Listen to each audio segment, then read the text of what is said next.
ختم کی, کہا السلام علیکم ورحمۃ اللہ وبرکاتہ. اب سعید گرے. کہاں گرے؟ زمین پر نہیں, اتنے تیر لگ چکے تھے کہ جب گرے تو آپ کا لاشا تیروں پر معلق ہو گیا, اور گرنے کی وجہ سے یہ تیر مزید آپ کے جسم میں اتر گئے, اور اب آخری سانسیں چل رہی ہیں, آخری سانسیں. وہ جملہ کہ یہ 72 کون ہے, میں اس لیے اب یہ شعر پڑھنا چھوڑ دیا ہے. یہ 72 کون ہے, ان کا شرف کیا ہے, ان کا مقام کیا ہے, ان کی معرفت کیا ہے, یہ کس درجہ رفیع پر فائز ہیں. یہاں تک کہ جب آخری سانسیں چل رہی ہیں, ایک مرتبہ جناب سعید بن عبداللہ حنفی نے رخ کیا امام حسین کی طرف اور کہا اوفیت یا ابا عبداللہ, اوفیت یا ابا عبداللہ, اے حسین ابن علی کیا میں نے وفا کی, حق ادا کیا؟ شہید مطہری کہتے ہیں اتنا کچھ کر کے سعید کیوں پوچھ رہے ہیں؟ کہ اس لیے کہ سعید کوشف الغطا کی منزل پر فائز ہے. اب سعید جان چکے ہیں کہ بشر اتنا کچھ کر کے بھی حق کے حسین ابن علی ادا نہیں کر سکتا. لیکن جس جملے کے لیے میں نے زحمت دی, ادھر سعید نے کہا اوفیت یا ابا عبداللہ, اے حسین ابن علی کیا میں نے آپ کے ساتھ وفا کی؟ لبھائے حسینی میں جنبش پیدا ہوئی. کیا جواب دیا؟ انت امامی فی الجنہ. اب بہار کی 98 نمبر جلد کی اس روایت کو جو میں نے عرض کیا, اور جو جملے روز عاشور سعید کو امام حسین نے بیان کی, ذرا ان کو ملا لیجئے, پھر 72 کا مقام پتہ چلے گا کہ یہ 72 کون ہے. کہ عام اہل جنت جتنے بھی اہل جنت ہیں, یہ 70,000 سالوں میں ایک مرتبہ حسین کے چہرے کی زیارت کریں گے. اور حسین جب روز عاشور سعید سے کیا کہا؟ تو جنت میں ہمیشہ میری آنکھوں کے سامنے رہا کرے گا.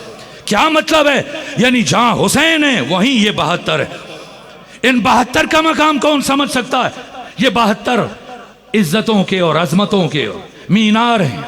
مجسم وفا یوں روح حسین میں جذب ہوئے.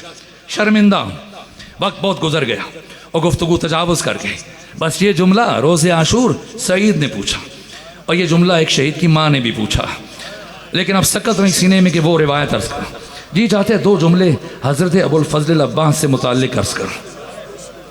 وہ کہ جن سے متعلق امام صادق فرماتے ہیں کہ روز عاشور کائنات کے تمام شہداء حضرت ابو الفضل العباس کے مقام پر غبطہ کریں گے. کیا شرف ہے, کیا مقام ہے. انبیاء محو حیرت ہوں. کون ہے ابو الفضل العباس؟ وہ جو مجسم وفا ہے. شب عاشور امام حسین خود تعارف کروایا ان 72 کا. پہلے فرمایا علی اکبر چراغ بند کر دو. وقت نہیں کہ تفصیل بیان کروں, بس ایک جملے کے لیے زحمت دے رہا ہوں. جناب علی اکبر سے کہا کہ چراغ خیمے کو گل کر دو. کسی نے اٹھنا ہے تو تاریکی کا فائدہ اٹھائے, جا کے پڑھیے گا. عالم دین تشریف فرمائے, مقتل کی کتابیں اٹھائیے گا. جب چراغ بجھانے کی بات آئی کس کا نام لیا؟ علی اکبر کا. جا کے پڑھیے گا. جب چراغ جلانے کی بات آئی تو کس کا نام لیا؟ ابو الفضل العباس کا. کیا مطلب؟ کوئی بھی اٹھ کے جا سکتا ہے, میرا عباس نہیں جا سکتا. عباس مجسم وفا ہے. بہت درد ہے. جناب کی شہادت کیسی ہوئی میں اگے خمسہ مجالس میں حضرت کی شہادت بڑی تفصیل سے کوشش کروں گا ایک مجلس میں بیان کروں. لیکن آج حضرت کے 2 درد. ایک درد جو عام طور پہ میں پڑھتا ہوں, وہ جو بچپنے میں گریا کرتے وہ پہنچے جنت البقیع میں, وہ درد زندگی بھر رلاتا رہا. دوسرا درد جو آج قبر میں بھی جناب عباس کو رلا رہا ہے. یہ کون سا درد ہے؟ یہ 11 محرم کو جب اسیروں کا کاروان چلا کربلا سے شام کی طرف, تو راستے میں ایک صحابی رسول ہے جن کا نام زید ابن ارقم ہے. جن 150 صحابہ کرام نے حدیث غدیر نقل کی, ان میں ایک زید ابن ارقم بھی ہے. بہت بڑی جلیل القدر شخصیت ہے. یہ صحابی رسول ہے. تو یہ کوفہ میں جب یہ کاروان داخل ہو رہا تھا تو انہیں پتہ چلا, اور یہ پہنچے چلتے ہوئے. بہت بینائی کمزور ہو چکی تھی, مسن تھے, بوڑھے تھے. امام سجاد کی بارگاہ میں پہنچے اور سلام کیا, السلام علیکم یا ابن رسول اللہ.